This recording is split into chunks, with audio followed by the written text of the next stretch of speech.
Hey, what's going on, everybody? It's your boy Skip, aka Skip Natosh, with my main man Wes. Go ahead and say what's up to the people, Wes. Howdy, everybody. Hope you're ready to talk about some powers of 10, because I know I. Absolutely. It's that time. Powers of 10, number 5. Wow, we only got one more left after this one, Wes. This book was nuts, man. I mean, we might as well go ahead and just jump right into it. I'm looking around for my copy because I don't have it on me right now, but why don't you go ahead and kind of get us warmed up for what we're about to jump into as I grab my copy?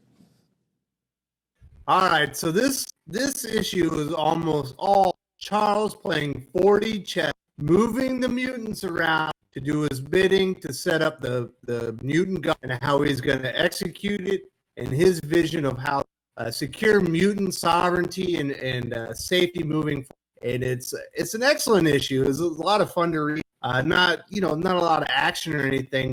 It's really you see Charles's plan unfolding along him, and they're just moving the pieces around, and they're manipulating everybody, and they're doing a lot of really crazy stuff. It's really interesting. We get two characters we haven't seen yet, and I couldn't have been more excited to see Forge and Namor. Forge, I was very excited to see. I kind of knew Forge was coming eventually. One, because they referenced them in the very first House of X, number one. And then the second way that I knew that Forge was coming is because I ended up seeing the cover, one of the variant covers for the following week. And then, of course, Namor. And with the tension that Jonathan Hickman drummed up between Namor and T'Challa, during Infinity, or I should say he explored it more too. I was hoping that Namor would show up, and of course, again, perfectly used so well. Um, uh, so the start of it, let's go ahead and just kind of go from the start because that's what we usually do here. I noticed that at the beginning when they were talking, it was kind of interesting because Forge was kind of challenging him a little bit. Oh, and I want to say something, Wes.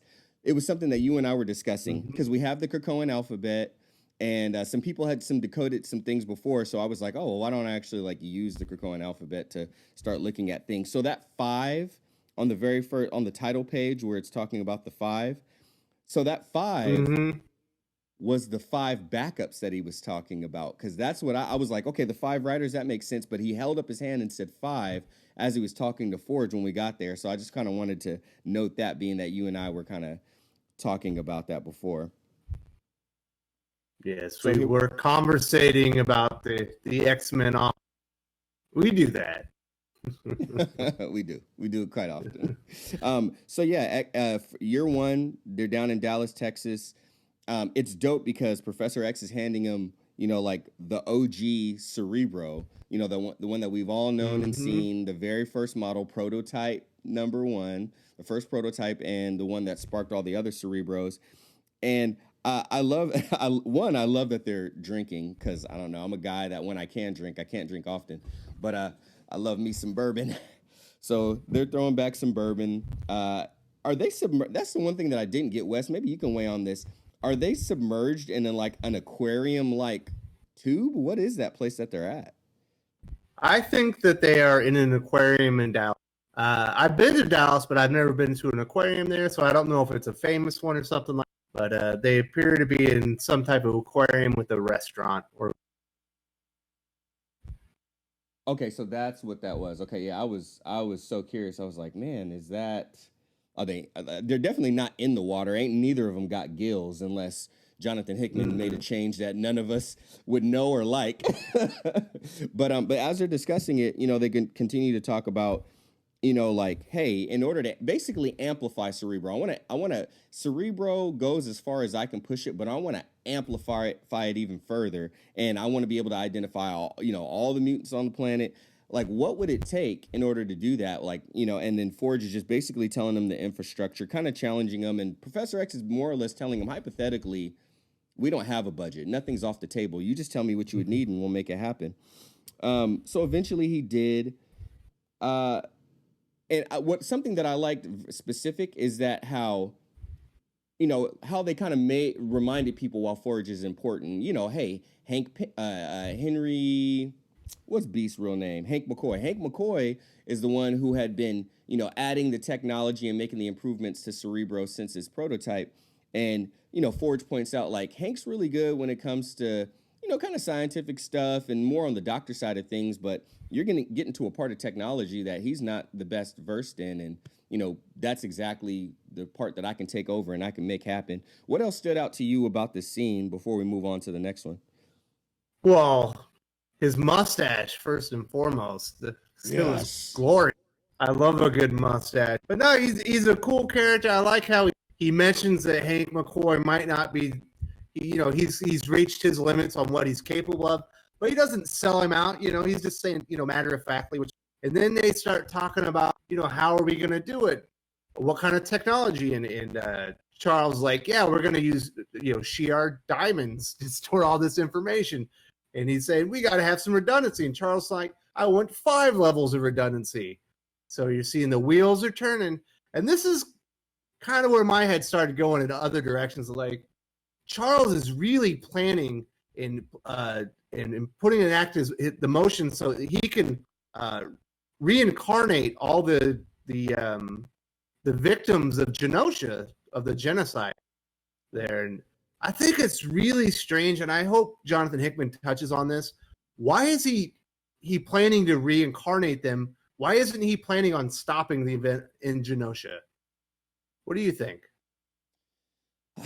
The main thing I think, I'm not thinking about this part from a story sense. I'm thinking of this part from a writer's sense. The X-Men.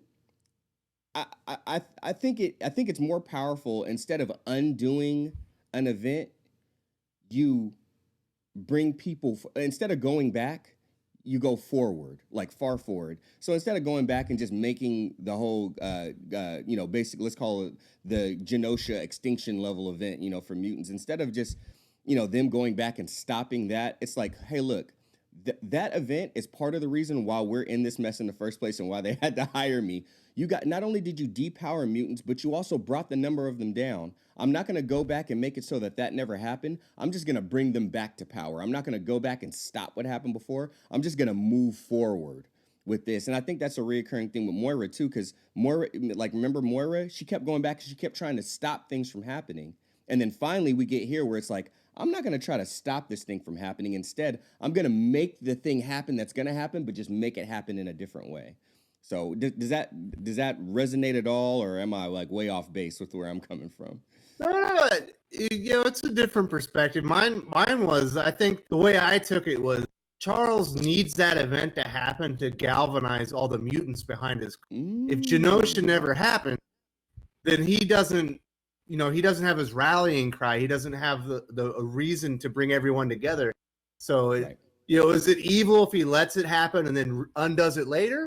Or would, the moralistic thing to be, if you could go back in time to actually prevent the event from happening, or at least try, because you never know, if he actually stopped it or tried, maybe that intervention would be the butterfly effect that, caused everything to go smoothly, because, you can't predict these things if it's never happened.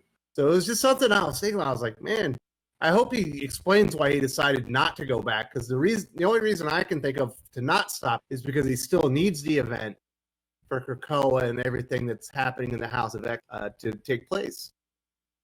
That makes sense to me. I'm still behind mine, but the way that you approach that, in my mind, maybe it's just the way that my mind works, but it kind of reinforces it. Basically, because I get it, like, hey, go back and just stop it. But even to your point, like, if you go back and stop it, it doesn't mean that it won't stop something else more terrible, or maybe not as bad, but still terrible from happening. And even with me going forward, like, okay, instead of not trying to stop that, because Moira tried to stop a bunch of things, and we saw how it worked out for her. Instead of trying to go back and stop stuff, going and getting Apocalypse and, try all these different things, why don't we just say, no, let's go for it, but in a different way. And also, if it helps that, unfortunately, I hate the fact that with us humans, even though they're Homo superior, we're Homo sapien, far too often it takes a tragedy, a devastating tragedy in order for us to come together and realize that, oh, we got more in common than we, and enough in common that matters. So in my mind, that's what it is. It's just like, let's just move forward with it, because he explained some of, someone trying to go back and stop things, and it never worked out. And she tried 9 times. And one of those times, we don't know exactly what happened. That's that lifetime that you pointed out was interestingly absent from one of the diagrams that Jonathan Hickman put out. So hopefully he does explain it for Wes. Me, or for anybody that's wondering about it, I'm one of those people, I don't need it to be explained. I'm also one of those people, I'll tell you guys now, because I've been reading the comments and I respect everybody's feedback. I don't need everything explained. The big things need explanation. But at the end of the day, this is a creative story. It's not real anyway. We could all sit around, and if we wanted to, we can find holes that we can poke in any story. Some of our favorite movies where they weren't as keen on continuity and different things, we can go back and point them out. I don't consider plot holes something that wasn't explained. I consider plot holes something significant to the story, one of the 4 pillars of the story that totally got ignored. So that was a little Kurt blurb. That was a Kurt rant. Sorry, guys. Skip ran over. Moving on with the greatness. So from there, we pretty much see that Forge says, okay, I'm down. I'm going to make it happen, which we kind of already knew he was going to be down, because we all saw Professor X with the more advanced Cerebro. We get a graphic talking about the Cerebro functionality. Of course, you guys watch Wes's review when it comes out. I'm sure he'll dive deeper into that. We're just going to brush over it real quick. Something that got pointed out to me, it talked about the power system, how it needed to be powered. And Professor X had talked about how there was like some sort of Shi'ar antimatter engine that he had access to. Obviously, we know he has had a relationship with Lilandra, or Lilandra, however you want to say it, from the Shi'ar Empire. So that was like an easy connection. I love that Hickman brought the Shi'ar in. Even if it's just for this part, he's like, everybody that read everything, I'm going to make sure you got rewarded, even just a little bit. It's not just for this part. Mm-hmm. Oh, there was more. They're going to the Shi'ar Galaxy and New Mutants. Oh, so dope. And Hickman's writing New Mutants. He's writing X-Men and he's writing New Mutants. He's writing that issue. It's issue 4, I believe. I just did the solicitations. If you want to watch the video, I might. Yes, I need to. One of the few videos, I've watched like all of Wes's videos, but one of the few ones that I haven't watched yet. I guess I got some homework to do after this stream, so you guys can bug me in the chat. Actually, matter of fact, everybody make sure you comment and give me crap for not having watched that video yet, so I can actually like watch it. So we're gonna get the power from the Shi'ar satellite that's going in there. One thing that to note is it's in the notes. Anything that says note in there is the stuff we should really talk about. Forge's increasing mastery of Krakoan tech, quote unquote, continues unabated. The transition of his prowess with traditional machine building to biological machine building remains impressive. A revolution in Krakoan technology seems imminent. And what I liked about this is, Wes, you probably remember at the start, it talked about Omega level mutants, and they compared Forge and why he's not Omega level compared to Cypher, and why Cypher's technopathy is Omega level. So to me, it's pretty interesting that they say, hey, Forge isn't as strong as Cypher, but they come back and tell us, oh, by the way, so Forge got his hand on some Krakoa tech. He's a little bit better with it than we all thought he would be. What did you think about this part, Wes? Yeah. No, it's cool. I like that they're using Forge this way. He's a misused character. Like, he has the mutant power of invention. And to use him this way is awesome. I think, it's already hinted that he's building up laboratories, and he's working on a mutant expansion in the last issue. So I like how they're giving him kind of his entry point into the story now. And I really liked it a lot. I like Forge. It's a cool character. Yep, cool character being put to a really cool use. And last thing that we'll note as far as functionality was talking about how Charles Xavier has to copy the latest versions of every mutant, because as we grow and we change, information gets added to us, experience gets added to us, gets added to our brains, which is like our hard drives, it's our storage device.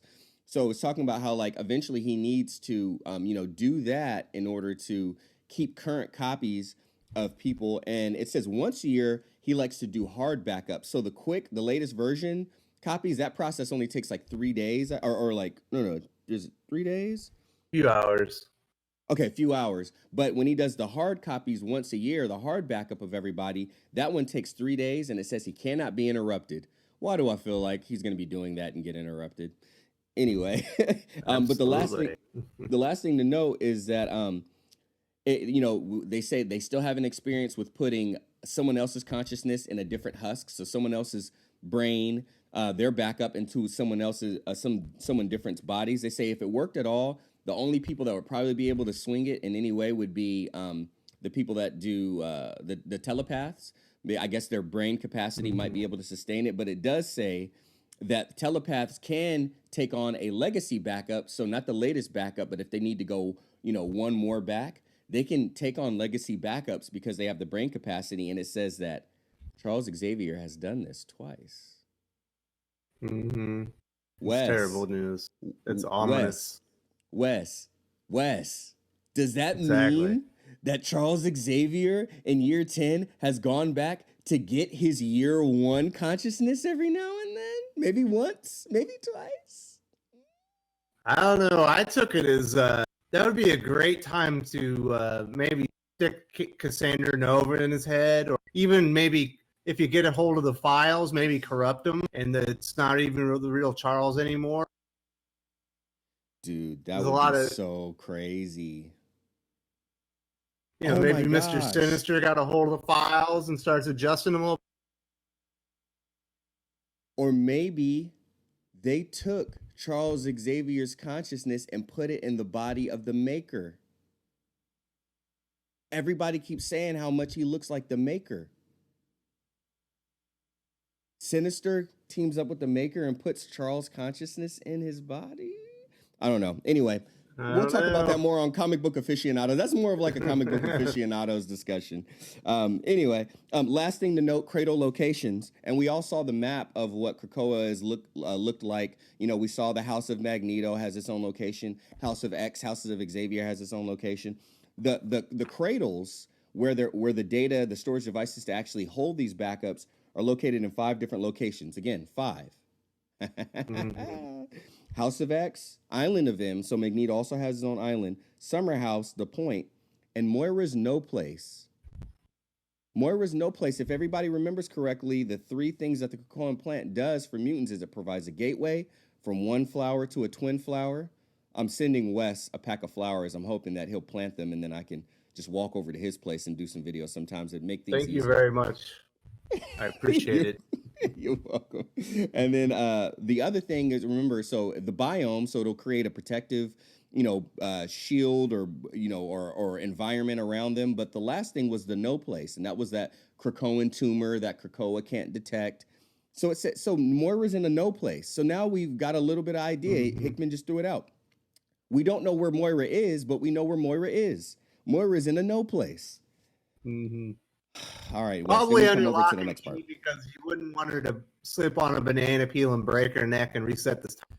And you got it working right, It's probably wrapped in bubble tape or bubble wrap. Padded walls. Don't trip. This is. What were you saying? Ultra what? Yeah, she probably got bubble wrap. She got padded walls. Maybe they treat her like the cows in Japan, where she's elevated and they're just feeding her. We don't want you to do anything but eat. Yep, you just eat. You just eat and you just stay right there. Why do I imagine the Blob being like her servant, and he goes to take her dinner one day and he walks in and she just is dead, with her neck snapped, and there's a banana peel on the ground. See this is what happens when Wes comes up with ideas. My brain starts running, and then now the Blob is Moira's servant who brings her food. He's the worst person to be her servant. If he bumps into her with his belly, she is gonna snap her neck. Anyway, obviously I need to be on Comic Book Aficionados. I shouldn't have missed last week's session, but I was sick. We get to year 3 now, Wes, or X to the third power, or X to the first power, which is year 10, and we're at the Louvre. This part was really cool to me because it kind of reinforced a little bit about what we were talking about with Emma. With everybody, I'm the only person that thought that what she might have done was sexually suggestive. Everybody else thinks she just manipulated them with their mind. So I'll take that one. I'm feeling like I might be the odd man out. But I had one commenter that was definitely on board. Oh, really? Okay. Me and one other person. Yes. But let's talk about a little bit about what happens over at the Noah was on your side. Noah was on my side? So thank you, Noah. Noah. Yeah. Show yourself. I appreciate you. Nola nerd, yeah. So this is my favorite part of the whole comic book. You've got Emma. She's at the Louvre. She's she takes Charles to a piece of art, and they start discussing. And I love it. Charles and Eric, yeah, we're gonna start up a whole mutant nation on Krakoa Island. Are you dense? Last time we did anything like this, they murdered everyone. Like, this is the worst idea ever. So then they kind of start explaining how they're going to enact their plan, and how in 1 year there's going to be 2 million mutants on Krakoa, and they start making deals with the White Queen, and it's probably my favorite part. What did you think about the deals that they decided to offer the White Queen, and why they're bringing her into the fold? To me, actually, the way that they did it and the way that they laid it out and the why kind of made sense. It's like, if she, she has the power of persuasion, obviously mind control and everything. She's a master level telepath. I don't know. Did they put Emma up on a mega level, or is she just high level telepath? I don't believe she was. The two telepaths that were a mega level were Jean Grey and Professor X. But I can look again. I know I actually looked at this earlier, but I wasn't looking. I was looking for Namor. Okay, so I had a theory. You got a ooh? Can we? Is that a theory? I had a theory, but it wasn't correct because Namor wasn't on. Oh, okay, dang it. All right. So she's got the power of persuasion. Let's just keep it there. So it makes sense to be for her to get offered one of those spots, because any tough customers that they have, obviously she can go in there and soften them up.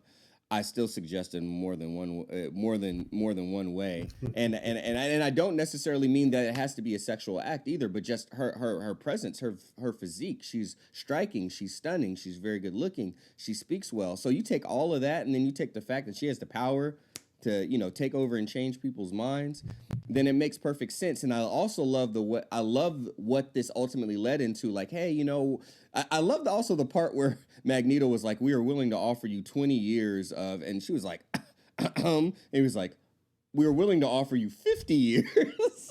50 years. And she was like, yeah, that's better.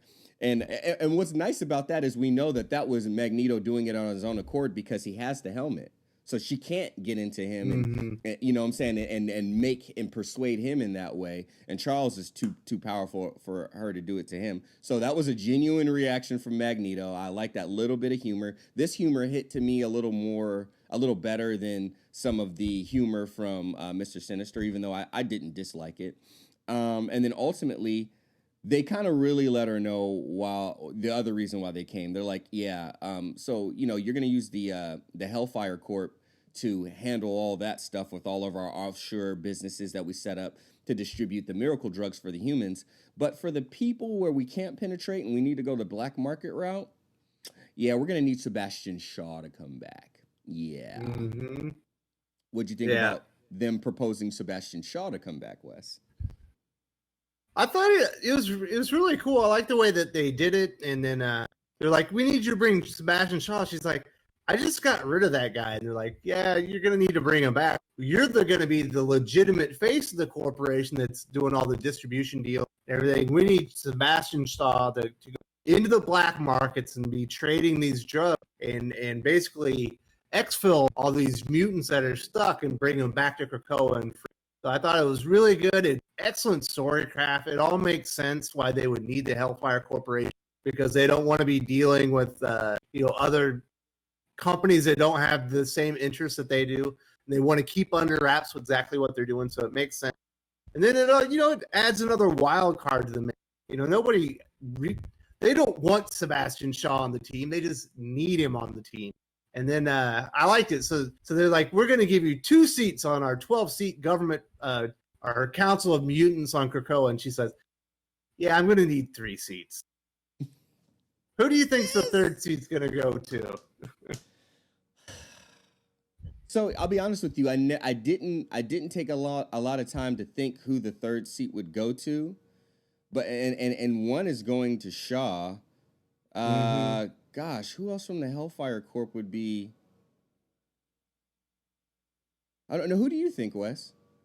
I have not even the slightest bit of clue. I saw that blank list of, only has the 4 people. It's got Charles, it's got Xavier, Sebastian Shaw, and Emma. And I don't even know where they're going with it because I looked at it. I was like, oh, they broke them to the fall, spring. I was like, she's not even under winter. I don't even get it. And what I was trying to do, I was trying to cheat, and I was trying to think of people.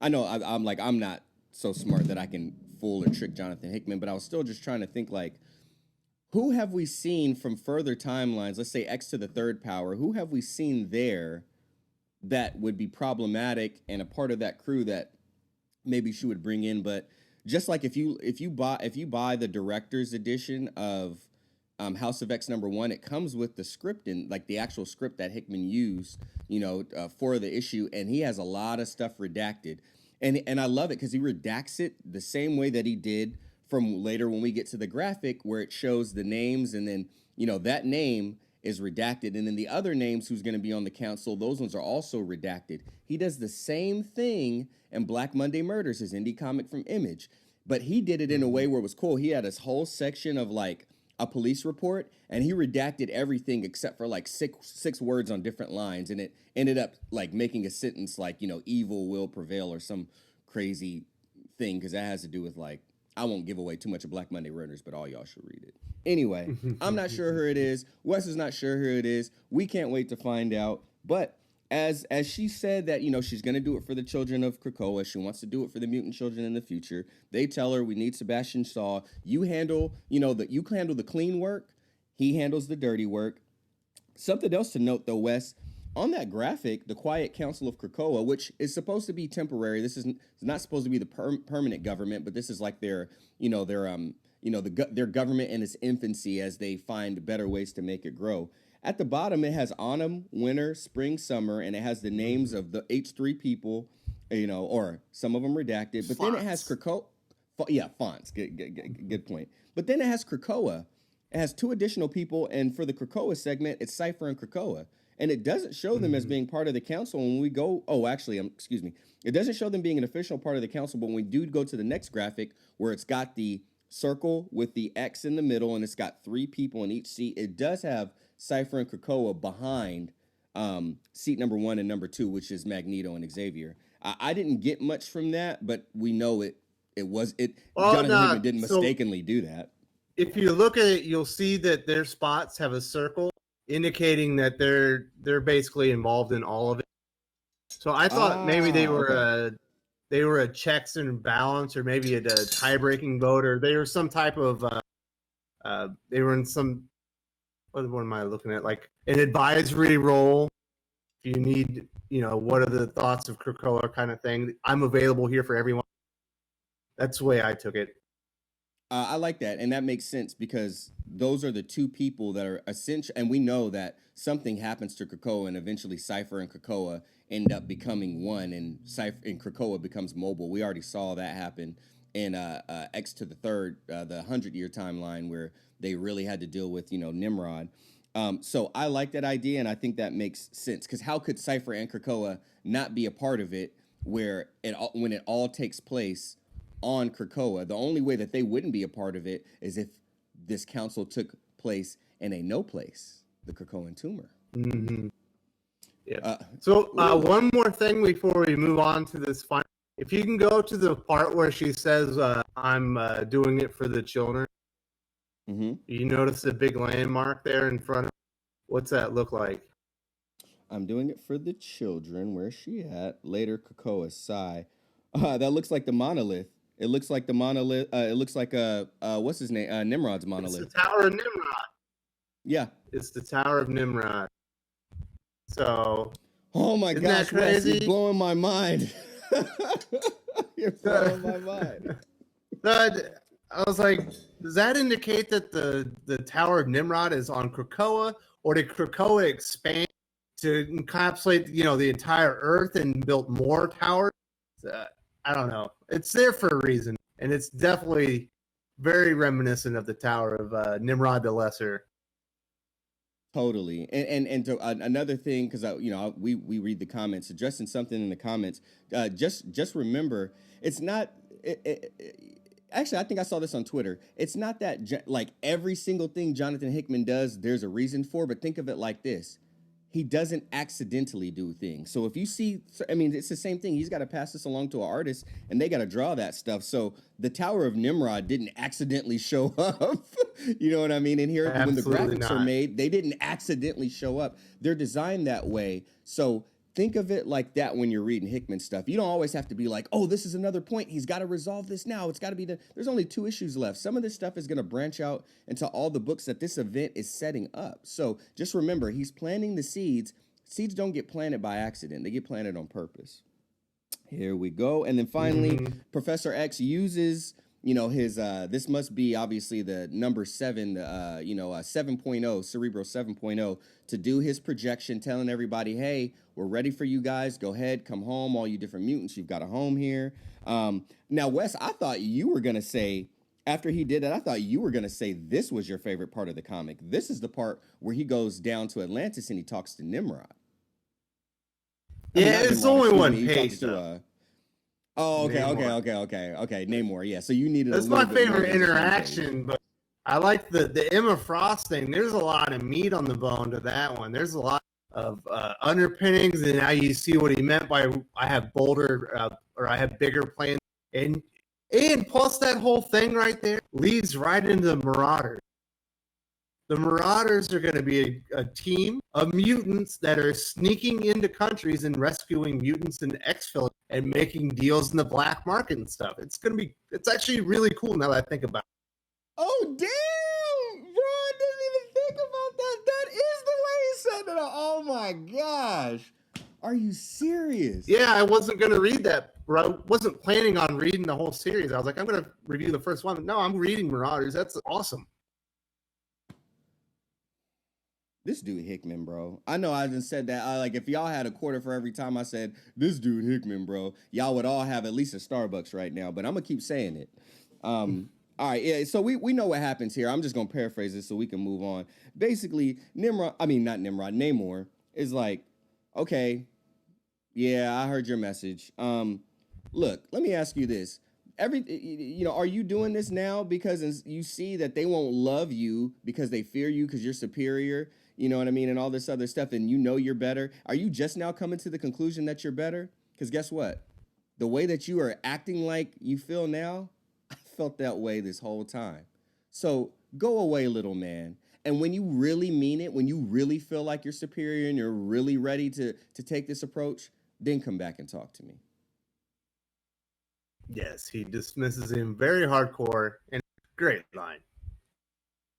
So good, so good. And then finally, so this personally, my favorite part of both of these books is always X to the third power, year 1000. Curtis is a forward thinker. Curtis likes the future. Curtis likes the weird, ominous sci-fi. What does this mean stuff? That's just me. Wes, the Phalanx, took the little tiny morsel from the group. I still don't even know what to call him. He's an elder. So he's an elder. He took the group, but this time it looks like they accepted the offer that they had given them last time around in the last Powers book, and now they come and a form comes out of the Phalanx, more of like a human type form, kisses the elder on the head, and I thought the elder died at first, and then obviously as we go on, we see that they absorbed the elder, and the rest of the people, like Nimrod seems to have the answers, and the librarian is like, why did they just consume the elder? What did you think about the reasons of why the elder got consumed? There's a price to pay for everything, and the price to be assimilated in the faith is everything. You have to give up life to be part of their data, to be a part of their weird data culture. It's not a living based culture. If you want to be a part of it, you have to give up life. That means all life will be exterminated, and they're going to consume all of Earth and everything. It was cool. I thought it was really neat. and I'm going to turn it on its ear a little bit, because not that they get consumed and they get exterminated, because remember, there's a line in there even that says, our society will live on forever through the Phalanx, because the Phalanx isn't just going to consume us and just poop us out. it's going to take us, it's going to take all of our experiences, all the data that we collected, and it's going to add it to its new library and its resources where it stores all its data, and it will consume us, and we will be assimilated into the phalanx. I was like, oh my gosh. But even with that, it's so interesting to me how the librarian is curious, the elder gets consumed, and I think the real reason why everybody's asking questions is because it consumed the elder and it kind of just stayed there in its state, and it didn't immediately consume everybody else. And it's almost as if, okay, the elder gave it a morsel, the elder gave it something, it said, okay, that's acceptable. Then they went straight for the elder, the next biggest part, and it's almost like they're processing the elder currently to see, okay, can we take on the elder? And after it takes on the elder, Nimrod straight up says, after it goes through that process, it's basically going to go ahead and consume the entire planet next and bring all of you guys in if it processes the elder without any issues. All right. So what's your theory about who that librarian is? I got my theory. On who the librarian is, the only thing I can think of who the librarian is Moira. That's the only thing that makes sense to me. I'm pretty sure this is... Remember when Moira joined up with Apocalypse and her form became... I think this is Moira after she's been turned blue. This is part of the plan. They need to discover how to defeat the phalanx, because that's the final thing that will destroy all life. The first thing is the man of the machines. The second thing is themselves. And the third thing is the phalanx assimilating. So I think this is her discovering how to defeat the phalanx. Possibly. That's my theory. It's crazy. I love that theory. That makes it okay. So for me, I love that theory. It doesn't change mine. Mine's is still the same. I still believe that this somehow circles back around to either year 1 or year 10. So I still think it circles back around. But the way I'm looking at it now, I like that theory. The way I'm looking at it now is, if that's Moira, and eventually they're going to consume Moira, when the phalanx consumes Moira, the phalanx is going to gather in that, just like, the crystal where Wolverine had to kill her and she took it back. I think the phalanx is going to consume Moira when they get the information that that's what they need. I think since they're going to consume it, I think they are going to go to the Earth as a backup. And if things don't turn out the way that they think using this method, I think the phalanx is a backup plan. But Moira going in, I think that's the whole reason why. Remember, they fed the phalanx that thing and they gave it the call and the phalanx gave it the proper response. They let us know that it's not, the plan isn't for the phalanx to infiltrate us. The plan is for us to infiltrate the phalanx.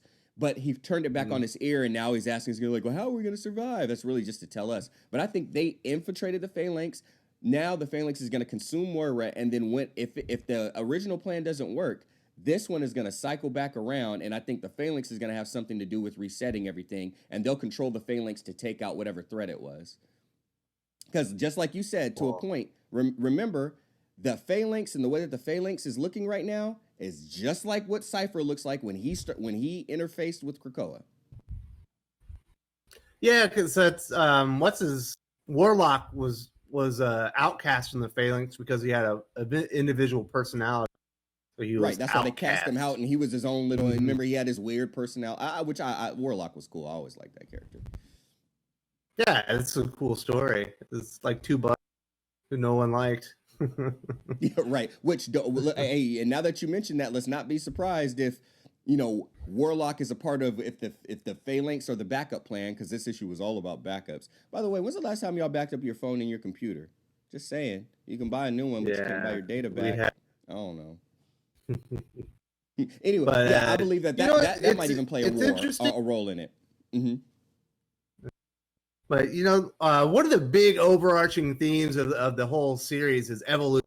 You have competing evolution. You have the mutant, like, natural of evolution of man trying to thwart it by creating machines evolving to destroy everything. And then finally you have the failing, the ultimate evolution that will consume everything, whether you're human or mutant, and you'll all become part of that. So, there's like cool overriding themes, but the other theme is demise, like what is going to be the agent of your demise. And for the mutants, one of them is going to be machines and man, another one's going to be themselves, and the third one ultimately would be the phalanx in the end.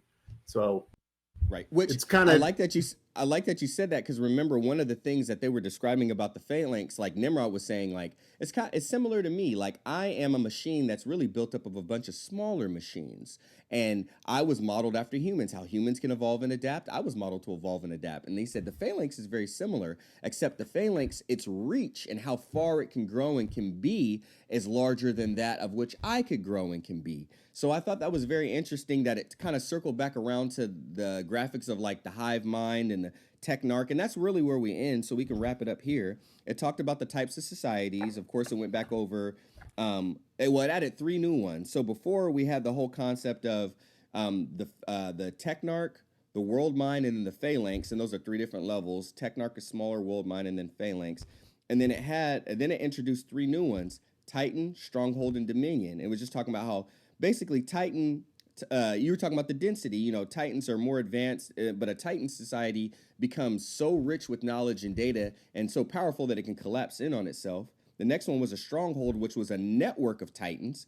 It's usually 5 or fewer, and same thing. You know, they're confined to a galactic cluster or a dense collection of stacked galaxies. Unlike Titan, strongholds are not lone wolves that seek to avoid conflict. They actually war. They look to find other strongholds and then war with them and then eventually consume them, dominate them, dominion. Mm-hmm. And that's the last one that we end on. A dominion is a collective of 10 or more Titans acting in unison to control a particular sector or sectors of space in both time and space areas of the epochs of time. While the minimum number of Titans needed to compose a dominion is 10, the average number is usually much higher. And then it went and it kind of talked about that. But the thing to note is, it's worth noting that in terms of intellect and power, a dominion is not colloquially godlike, but categorically godlike, and is indistinguishable from any and all mythic or religious comparisons. Note, beyond universal abstracts under which dominions are seen as naturally occurring, the only primal threats that a dominion fears are world eaters like Galactus and the singular universal manifestation of life, the Phoenix. And lastly, so you're saying it's got a weakness. Oh, heck yeah. Heck yeah. It's always got it's if it's a door, it can be opened both ways. You just got to find out how to do it. So of course there's a weakness there. And that, what was you call it, Wes? The single point of failure?